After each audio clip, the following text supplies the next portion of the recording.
Donc le ministre en charge de la sécurité, M. Mahamadou Sana. Monsieur le ministre, bonsoir. Bonsoir. Ce week-end a été marqué particulièrement par des attaques terroristes coordonnées dans plusieurs régions. Quels commentaires vous pouvez faire? Ok, merci.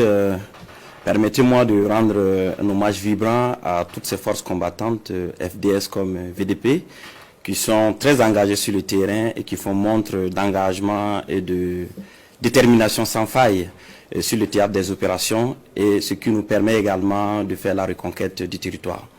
Également, j'ai une pensée pieuse à l'endroit de toutes ces forces tombées sur le théâtre des opérations, ainsi que les populations civiles victimes de l'idée terroriste. Alors pour revenir à la question, effectivement, nous avons enregistré plusieurs attaques d'ailleurs coordonnées et simultanées sur le territoire national. Et vous avez dû suivre l'élément hier, l'édition spéciale portant sur le reportage de ces attaques. Alors, grâce au professionnalisme et à la bravoure de nos forces, nous avons pu riposter. Et avec l'intervention des vecteurs aériens, alors l'ennemi a enregistré d'énormes dégâts, tant humains que matériels. Je pense également que c'est une réponse claire à l'endroit de l'ennemi, que désormais c'est cette réponse qui serait apportée à toute tentative d'attaque. Je profite de l'occasion également pour assurer les populations que toutes ces positions sont toujours tenues et des mesures sont prises pour renforcer davantage, également les appeler à la sérénité et au renforcement de la collaboration avec les FDS. Mais qu'est-ce qui peut expliquer cette recrudescence des attaques ce week-end? Alors, je ne parlerai pas de recrudescence, je parlerai de changement de posture tactique. Vous savez que depuis 2023, plusieurs offensives ont été menées. Alors, des bases terroristes ont été détruites, ainsi que des camps d'entraînement. Également, des actions ont été menées en termes d'assèchement de financement de l'ennemi, ainsi que le contrôle des couloirs de ravitaillement. Donc, toutes ces actions ont permis d'affaiblir drastiquement l'ennemi. Et l'ennemi ne peut qu'entreprendre des actions lâches, que je dirais, et pour pouvoir dire qu'il est toujours présent. Donc nous pensons que ces attaques lâches est une démonstration forte de l'affaiblissement de l'ennemi. Et récemment même, vous avez vu aussi des vidéos circuler qui fait la propagande de remobilisation de leurs combattants et également faisant cas de l'utilisation, je parle bien de l'utilisation de la religion pour recruter, alors que nous tous nous savons qu'ils sont pleins au niveau de la prison de haute sécurité qui ne savent ni lire et n'apparemment pas d'interpréter même le Coran. Alors, ce que j'allais aussi ajouter, l'objectif ici, c'est également de casser la dynamique. Nous sommes dans une dynamique de reconquête et nous sommes dans une dynamique d'infliger le maximum de dégâts à l'ennemi. Donc, l'ennemi entreprend des actions pour pouvoir nous décourager. Mais cela également, c'est sans compter sur la résilience et la détermination du peuple burkinabé. Et cela également est un message à l'endroit de l'ennemi pour qu'il comprenne que désormais, alors le peuple burkinabé est debout et le peuple burkinabé va se battre pour défendre sa patrie. Oui, pour terminer, dans ce contexte, quelle doit être l'attitude des populations? Alors, l'attitude des populations, déjà, il faut comprendre que nous avons décidé l'option de rupture. L'option de rupture, vous avez dû constater l'évolution géopolitique récente. Il va de soi qu'il y a des ennemis. Et le message est clair, le peuple a choisi la rupture et nous ne pouvons que acter. Et cela est un message clair. Et cela nécessite également un accompagnement de la population. Voilà. Le premier élément, c'est la résilience, parce que le terrorisme est une guerre psychologique. Il va falloir renforcer davantage la résilience. Deuxième élément, c'est la vigilance et faire corps avec les forces combattantes. Alors quand je parle de vigilance, c'est qu'il faut que la population sache que désormais, il faut participer fortement à la coproduction en matière de sécurité.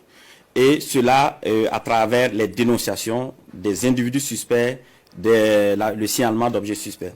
Quand je parle les individus suspects, juste pour donner quelques exemples, souvent dans les quartiers, nous allons voir des individus qui prennent des maisons en location, qui évitent les voisins, qui n'ont pas de contact avec le voisinage et qui se comportent de telle sorte qu'on remet en cause son comportement.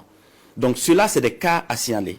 Et quand également je parle d'objets suspects, il s'agit par exemple, je donne juste des exemples, il s'agit par exemple d'un voyageur qui transporte une forte somme d'argent, il va falloir dénoncer.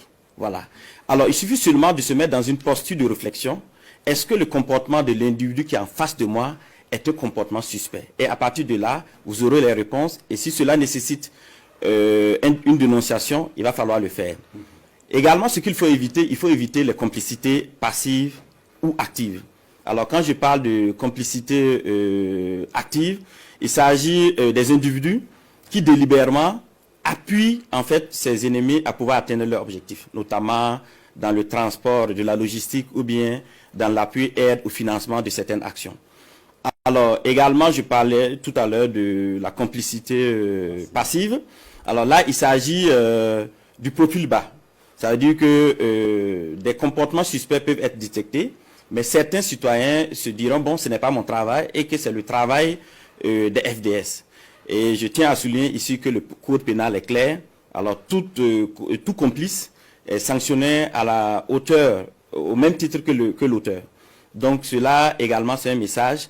Et également, je profite de votre micro pour déjà saluer cette bonne collaboration avec les groupes de veille citoyenne qui ont permis déjà de pouvoir interpeller des individus suspects et de pouvoir engager des poursuites judiciaires.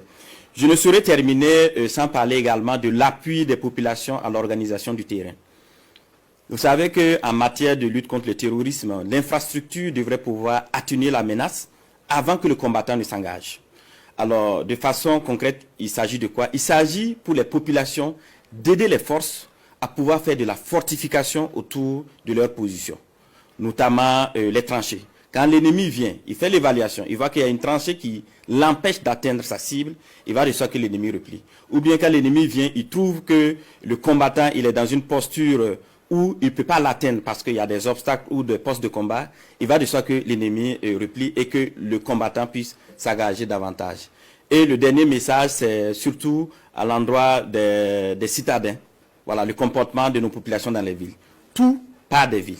Le financement part des villes, et le ravitaillement part des villes. Il va de soi que si on renforce la vigilance au niveau des villes, si on dénonce tout ce qui est suspect au niveau des villes, alors je pense qu'on peut efficacement lutter contre le terrorisme. Merci à vous, Monsieur le ministre en charge de la sécurité, d'être venu nous donner toutes ces informations. Je rappelle que Monsieur Mahmoudou Sana était là pour nous donner des éclairages sur les attaques terroristes coordonnées dans plusieurs régions, mais également et surtout la vaillance et la détermination des forces de défense et de sécurité face à toutes ces attaques. Monsieur le ministre, merci d'être venu. Merci pour votre disponibilité.